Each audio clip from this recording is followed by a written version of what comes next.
Assalamualaikum warahmatullahi wabarakatuh.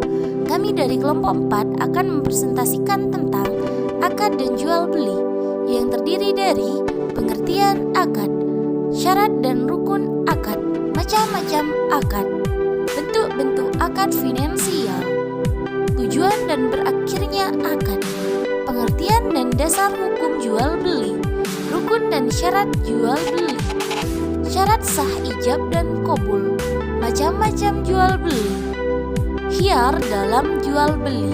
Silahkan disimak dan dipahami penjelasan dari kami. Pengertian akad. Dalam kaidah fikih, akad didefinisikan sebagai pertalian ijab dan qabul sesuai dengan kehendak syariat yang berpengaruh kepada objek perikatan sehingga terjadi perpindahan kepemilikan dari satu pihak ke pihak yang lain. Syarat dan rukun akad. Syarat akad ada 6. Yang pertama, kedua orang yang melakukan akad bertindak atau ahli. Yang kedua, yang dijadikan objek akad dapat menerima hukumnya. Yang ketiga, akad itu diizinkan oleh syarak dan dilakukan oleh orang yang mempunyai hak melakukannya, walaupun dia bukan akid yang memiliki barang. Yang keempat, akad ini bukan akad yang dilarang oleh syarak. Yang kelima, ijab itu harus berjalan terus, tidak dicabut sebelum terjadinya qabul. Yang keenam, ijab dan qabul harus bersambung, sehingga bila seseorang yang berijab telah berpisah sebelum adanya qabul, maka ijab tersebut menjadi batal. Rukun-rukun akad. Rukun-rukun akad ada 4. Yang pertama, akid atau orang yang berakad. Yang kedua, maqud alaih atau benda-benda yang diakadkan. Yang ketiga, maudhu' al-aqd atau tujuan atau maksud pokok mengadakan akad. Dan yang keempat, sigot al-aqd atau ijab dan qabul. Macam-macam akad. Akad dibagi menjadi 2. Yang pertama akad sahih, yang kedua akad yang tidak sahih. Akad sahih yaitu akad yang telah memenuhi syarat dan rukun. Dengan demikian, segala akibat hukum yang ditimbulkan oleh akad ini berlaku kepada kedua belah pihak. Yang kedua, akad yang tidak sahih. Tidak sahihnya akad tersebut jika terjadi kekurangan antara rukun dan pada syaratnya, sehingga akibat hukum tidak berlaku kepada kedua belah pihak yang melakukan akad tersebut. Bentuk-bentuk akad finansial. Dalam sistem keuangan syariah, baik itu perbankan syariah atau pasar modal, semuanya mengacu pada prinsip hukum Islam atau yang lebih dikenal dengan syariat Islam. Dengan begitu, mekanisme perhitungan keuntungan yang merupakan perjanjian menjadi sangat berbeda dengan sistem keuangan konvensional. Penetapan akad dalam keuangan syariah sangat penting, khususnya dalam penerbitan suku di pasar modal, karena pelaksanaannya harus sesuai dengan prinsip syariah. Oleh karena itu, konsep akad dalam perspektif fikih dan bagaimana implementasi penggunaan akad dalam menerbitkan suku harus jelas, terutama berkaitan dengan pemindahan kepemilikan antara penerbit suku dengan investor. Ada beberapa jenis akad atau perjanjian yang termaktub dalam bisnis bank syariah, yaitu yang pertama wadiah, yang kedua mudharabah, yang ketiga musyarakah, yang keempat murabahah, yang kelima salam, dan yang terakhir istisna. Tujuan dan berakhirnya akad. Tujuan akad ini untuk melahirkan suatu akibat hukum atau maksud bersama yang dituju dan yang hendak diwujudkan oleh pihak melalui pembuatan akad.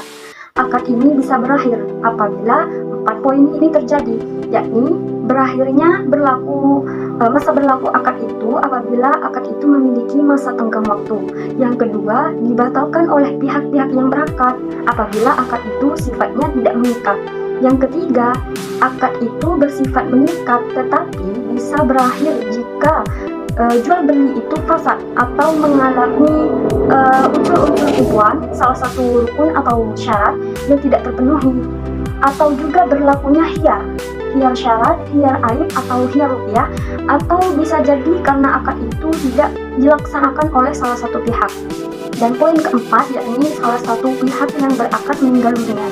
Dalam poin ini, menurut para ulama fikih menyatakan bahwa tidak semua akad itu berakhir hanya dengan wafatnya salah satu pihak yang melaksanakan akad. Pengertian dan dasar hukum jual beli. Secara bahasa, jual beli ini berarti tukar menukar secara mutlak atau berarti tukar menukar sesuatu dengan sesuatu. Sedangkan menurut Imam Syafi'i, pengertian jual beli ini merupakan pertukaran harta benda dengan harta benda lainnya. Keduanya dapat dikelola dan disertai ijab qabul sesuai cara yang diperbolehkan oleh syariat. Dasar hukum jual beli. ada tiga. Yang pertama Al-Quran, yang kedua hadis Rasulullah, yang ketiga ijma. Yang pertama seperti yang terkandung dalam Al-Quran, surah Al-Baqarah ayat 275 yang memiliki arti padahal Allah telah menghalalkan jual beli dan mengharamkan riba. Yang kedua hadis Rasulullah SAW yang berarti dari Rifa'ah bin Rafi radhiyallahu anhu bahwasanya Nabi Muhammad SAW ditanya mengenai mata pencaharian yang paling baik. Beliau menjawab, seseorang bekerja dengan tangannya dan setiap jual beli yang mabrur. Mabrur di sini yang dimaksud adalah jual beli yang terhindar dari usaha tipu menipu dan dapat merugikan orang lain. Yang ketiga adalah ijma. Ijma ini memiliki arti kesepakatan dari para ulama. Syarat sah ijab dan qabul. Yang pertama itu ijab harus sama dengan qabul.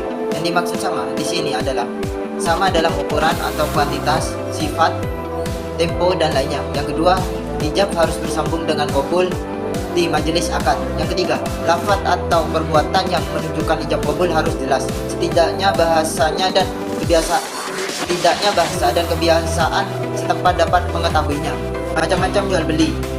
Yang pertama ialah jual beli barang yang bisa disaksikan. Yang kedua, jual beli sifat barang atau barang pesanan. Yang ketiga, jual beli barang yang tidak ada dan tidak bisa disaksikan. Khiyar dalam jual beli. Khiyar berarti memilih, menyisihkan atau menyaring. Artinya khiyar adalah memilih atau menentukan suatu yang paling baik di antara dua atau lebih pilihan yang ada. Yang pertama, khiyar majelis atau hak pilih di lokasi jual beli. Yang kedua, khiyar syarat, yaitu hak pilih sesuai dengan persyaratan. Yang ketiga, khiyar aib, ialah hak pilih karena adanya cacat pada barang.